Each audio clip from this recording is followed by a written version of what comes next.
Hola, ¿qué tal? Me da mucho gusto de darles la bienvenida una vez más a una aventura en Italia y hoy vamos a estar hablando de los shocks culturales que he tenido, que en realidad no, algunos no han sido como shocks como tal, otros son solo cosas como que he estado observando y que me llaman la atención y me parecen muy interesantes. Pero bueno, y se los voy a contar en forma de como anécdotas, porque de las anécdotas es donde ha surgido esta curiosidad. Entonces vamos a comenzar. Bueno, pues el primero de ellos les va a dar un montón de risa porque es el uso del bidet. La primera vez que entré a un baño en Italia, me acuerdo que abrí la puerta y lo primero que vi fueron lo que yo llamé en ese momento dos baños y pregunté, ¿por qué hay dos baños aquí? Y alguien me dijo, no son dos baños, después te explico. Y para quien no sepa, pues el bidet simplemente es un instrumento más de limpieza, de higiene personal. Sirve específicamente para que limpies tus partes íntimas y pues ya está. Pero si no lo usas o si nunca lo habías visto antes, es una cosa bastante rara. La inserción social de los perros en la vida cotidiana. Pues por lo general estamos acostumbrados a que los lugares públicos en los que podemos convivir con nuestros perritos es en la calle o en los parques, en donde pues el espacio es más amplio, nos permite caminar con ellos, nos permite jugar con ellos y así. Al menos yo estaba acostumbrado a este panorama, pero cuando vine a Italia y empecé a observar, me di cuenta que estos lugares de convivencia común entre seres humanos o personas y su respectivo perrito no se limita a los parques ni a las calles, sino que también se amplía a restaurantes, a plazas comerciales, puede ser también a, ¿cómo se llaman estos? Cuando vas a ir al doctor, a los, el espacio médico, ¿no? El ambulatorio. Y también en menos cantidad, pero sí he visto en el transporte público. Realmente cabe recalcar que en los restaurantes, los lugares así, pueden reservarse el derecho a admitir perros, pero en una buena medida sí se puede y no hay problema. De hecho, la primera vez que lo vi fue cuando fui a un restaurante pizzería con unos amigos. Entramos, la camarera nos llevó a nuestra mesa y mientras estábamos esperando a recibir la orden y así, a que nos tomaran la orden, perdón, yo como que empecé a ver alrededor el restaurante y de repente volteo y en la mesa de al lado estaba una señora comiendo normal, hasta ahí todo normal, pero cuando bajo la mirada veo que aquí hay un perro y estaba comiendo una cosa que le acabo de traer el camarero. Entonces regresé la mirada a mi mesa y después dije, un momento, aquí hay algo que no me cuadra en esta escena. Regresé la mirada a la mesa de al lado y efectivamente estaba esta señora, estaba comiendo con su perro, o sea, en el mismo espacio, no digo que en la mesa, en el mismo espacio, estaba el perro abajo.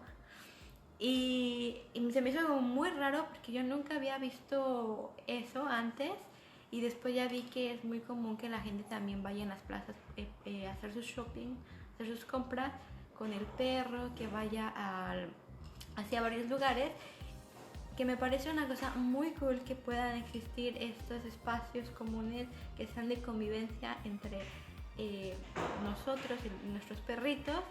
Pero además lo que a mí me llama más la atención sobre todo esto es cómo le hacen los dueños para, digamos, mantener bajo control a sus perritos sin que haya, no sé, sin que se ensucien, o sea, hablando de suciedad, o que tengan algún altercado con alguna persona. Cabe recalcar que, al menos en la ciudad en la que yo vivo ahora, en Ravenna no hay perros callejeros. Creo que es una normalidad en el norte en general. Y esto que les digo no aplica para el sur, porque en el sur sí tienen problemas también de perritos callejeros y así. Y creo que la apertura de estos espacios públicos tampoco es como en el norte.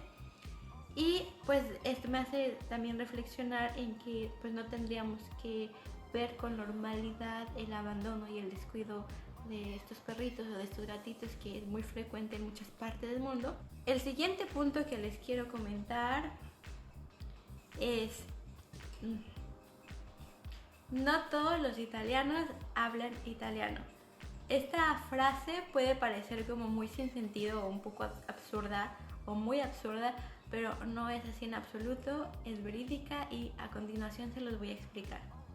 Resulta que, en síntesis, antes de que el italiano se convirtiera en la lengua oficial de Italia, lo que había y hay todavía es que en las por regiones, en las provincias, hay dialectos y es la lengua común en la que depende de tu lugar de origen, te comuniques con tu comunidad, con tu familia, etc. Cuando el italiano se convierte en la lengua oficial, obviamente la presencia de estos va disminuyendo, pero no desaparece completamente, porque hoy en día todavía, aunque en menor medida, sigue siendo parte de la vida cotidiana.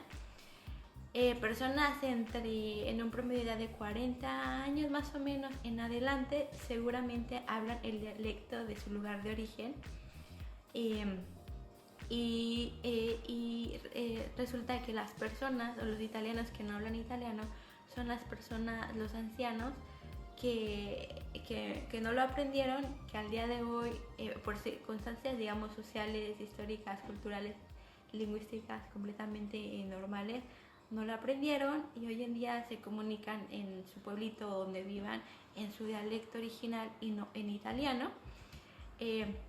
Entre las generaciones más jóvenes es común que el dialecto se haya perdido o que se conozca pero no se hable correctamente, o también puede pasar, porque lo he visto, que las personas lo hablen bien, pero esto se debe obviamente a la influencia que ha tenido el entorno familiar y cultural en el que has crecido. Los dialectos también, la influencia de los dialectos también puede ser como muy confusa, porque me ha tocado ver que, o sea, dependiendo de dónde es la persona, habla con palabras, expresiones como de su dialecto, y cuando estamos hablando en el contexto, pues lo entiendo, pero me hacen la señalización de no, pero esta frase o esta palabra no es italiano, este es romagnolo, o este es boloñés, o este es, no sé, lo que sea.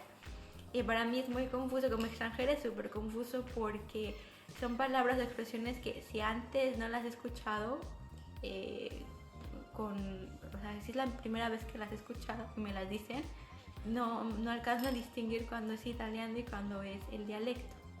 Ahora bien, tuve la oportunidad de escuchar así de primera fuente un dialecto de una familia en el sur, en Basilicata. Me parece que el dialecto se llama lucano, espero no equivocarme, porque me dijeron el nombre, pero espero no equivocarme.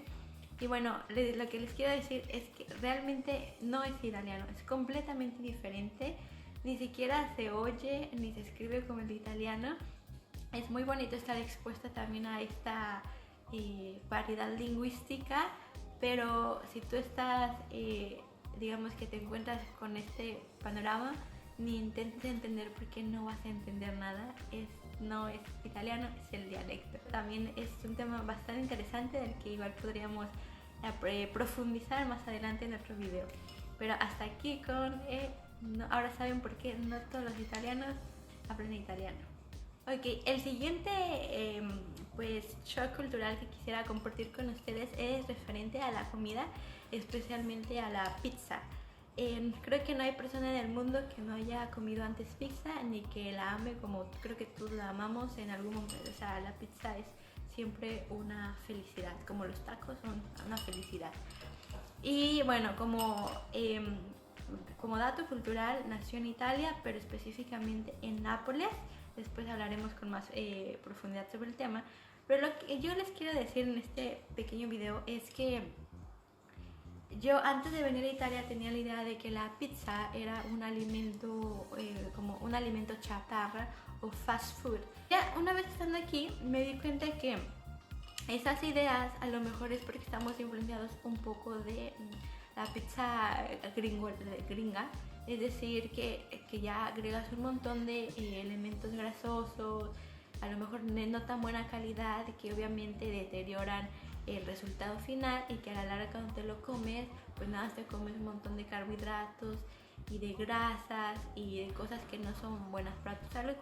Sin embargo, en Italia creo que cuidan mucho el proceso de cómo se hace la pasta.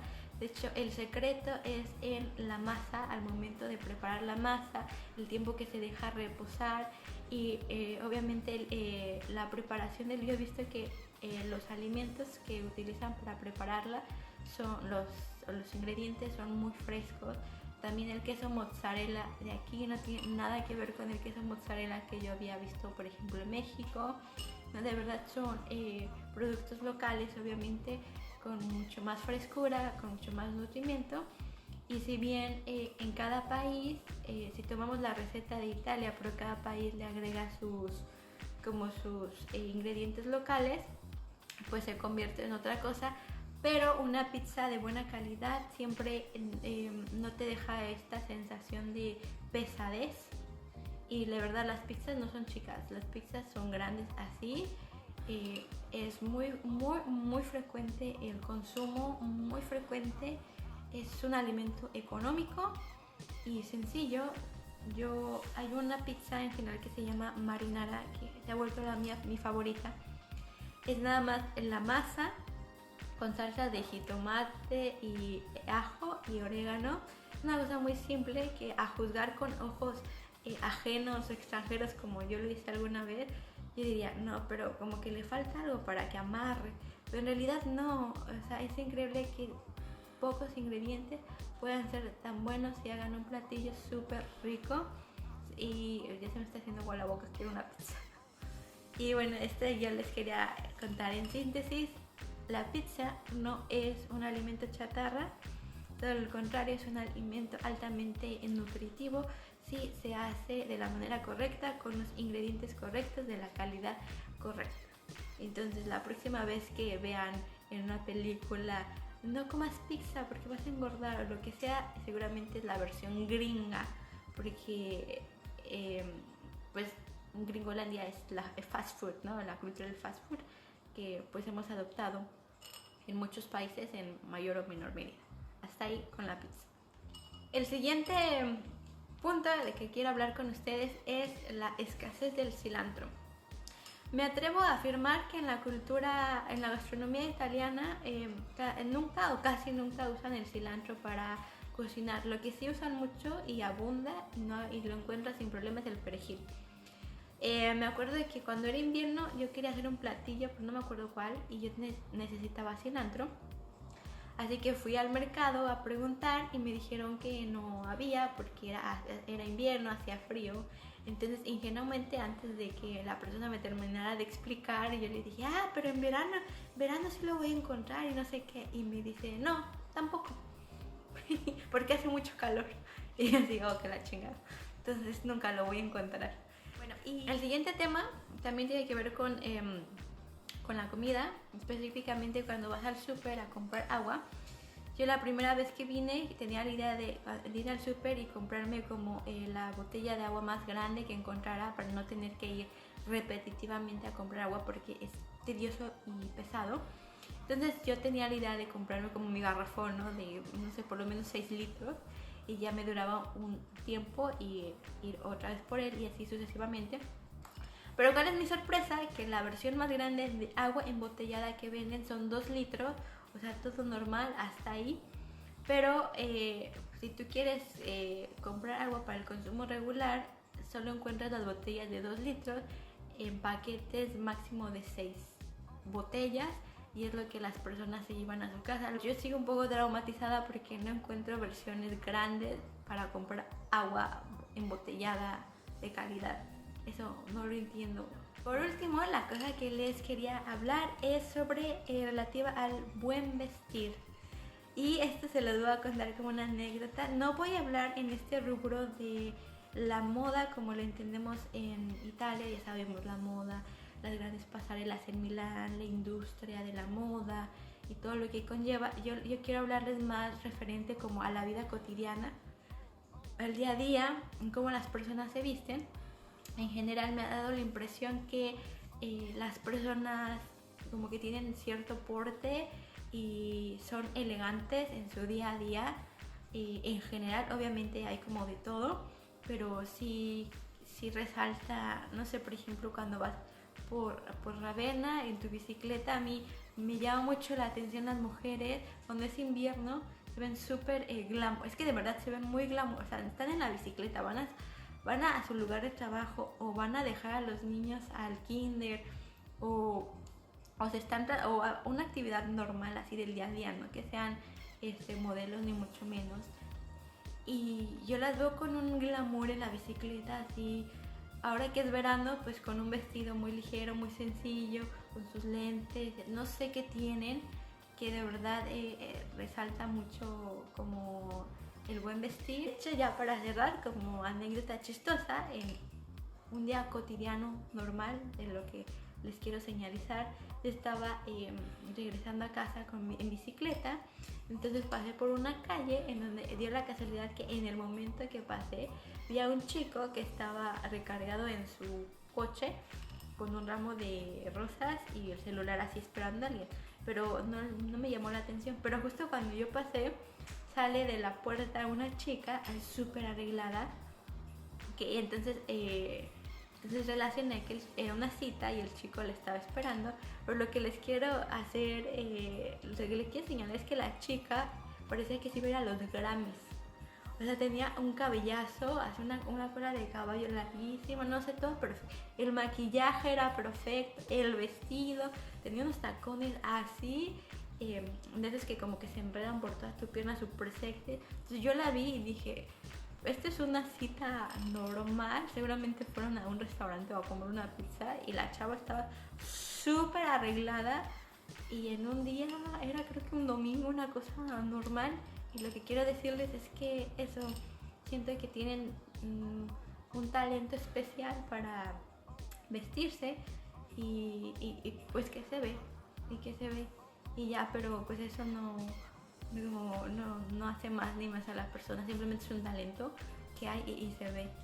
Entonces, y pues ya, como que me llama la atención. Les agradezco mucho que estén aquí y nos vemos muy próximamente en un nuevo video. Chao.